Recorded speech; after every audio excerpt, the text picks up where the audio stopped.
Steph, everyone, Steph. When I first got here, me and Stephanie used to chat about everything all the time. Two other girls, Emily and Jennifer, well, they never spoken to me. Apparently I used to speak to Stephanie too, but now they just sit there like two stuck-up little... Thank God for Stephanie, she has kept me sane. But lately, things haven't been so great between us. We stopped talking. I don't know what I said or what I did, but she hasn't spoken to me in days. Okay, when I first got in, Stephanie used to tell me how pretty I was. And then she'd ask me if I thought she was pretty. And I said yes. I always said yes. But one day, maybe it was her hair or some kind of sag on her face, but she asked me if I thought she was pretty, and I hesitated.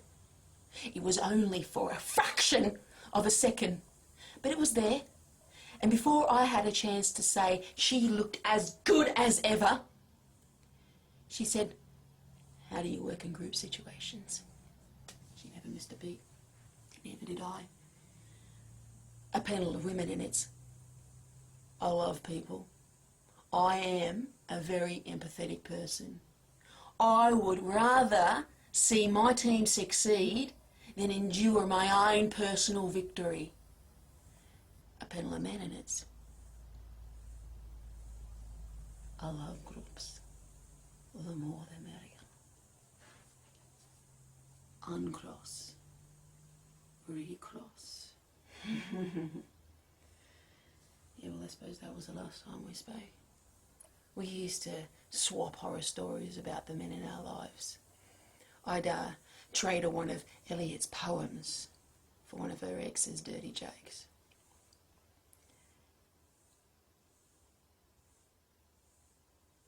And then we'd talk about the man from the bar.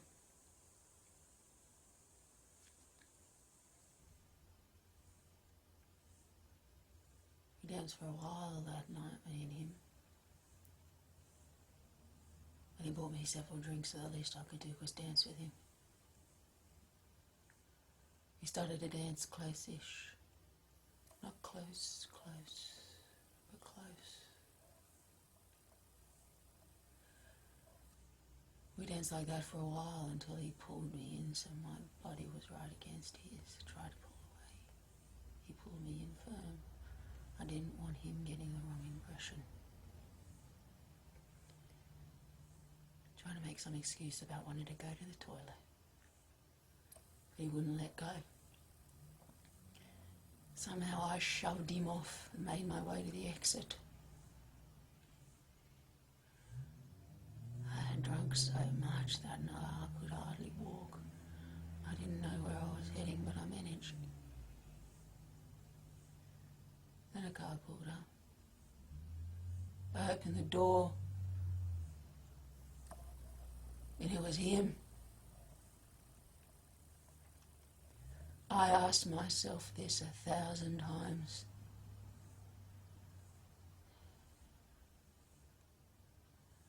But I got in. I told him that I had a bit too much to drink and asked him if he wouldn't mind driving me home. He said he didn't.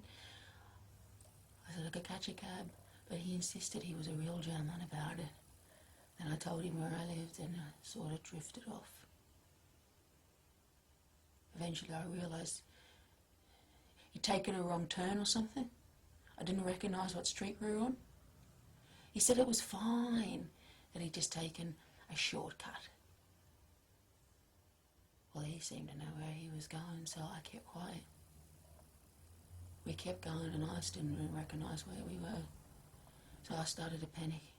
I asked him to pull over so I could get out. But he said that we were almost there and I shouldn't worry. Yeah, we're almost there. We're almost here. When we pulled up to the house, he said we'd arrived. I said, this wasn't where I live. No, he said, this is where I live. I said I didn't want to sleep with him, that I just wanted to go home.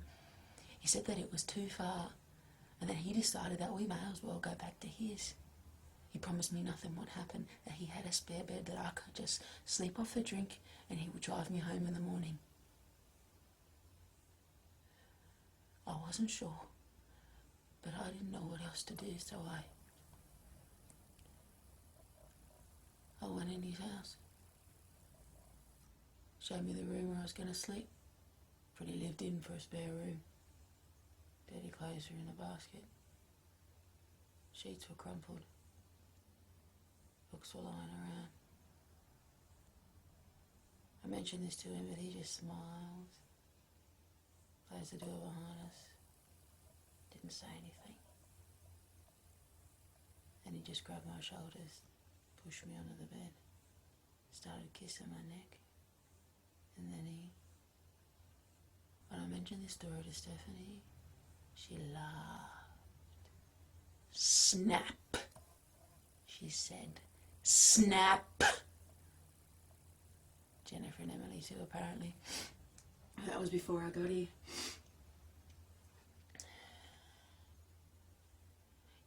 You didn't just stop talking, did you, Steph? You didn't just stop talking. A few days ago he came for her. He either comes for me or for her. But it's only for one thing. He reeked of booze and cigarettes. That's all I could smell as he hoisted her over her shoulders, carried her upstairs. I would have been kicking and screaming, but Stephanie, she just wouldn't let him. They were gone for maybe half an hour, and when they returned, flung her over his shoulders. She was still limp. After he left, I went over to see if she was okay. So I noticed the side of her head was covered in blood and her eyes were closed. I tried to talk to her, to wake her up. But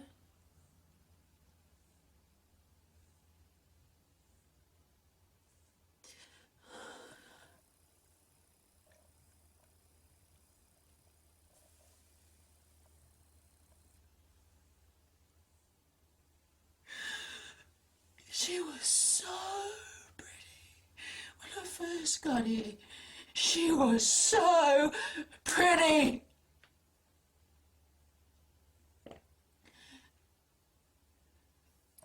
And now she's gone. Like Jennifer, like Emily. And I'm alone.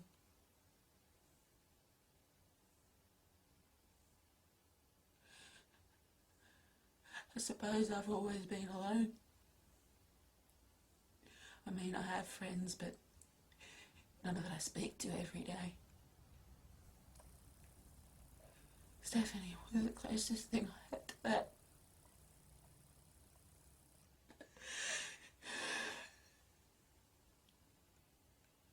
Oh, she's gone. I wonder if anyone's noticed I'm missing. Don't talk to my family. But surely one of my friends would have tried to call, and when I didn't answer, gone worried, but I have a habit of not picking up. I'm currently between jobs, so there's no luck there, and between men. It is possible that no one's noticed I'm missing.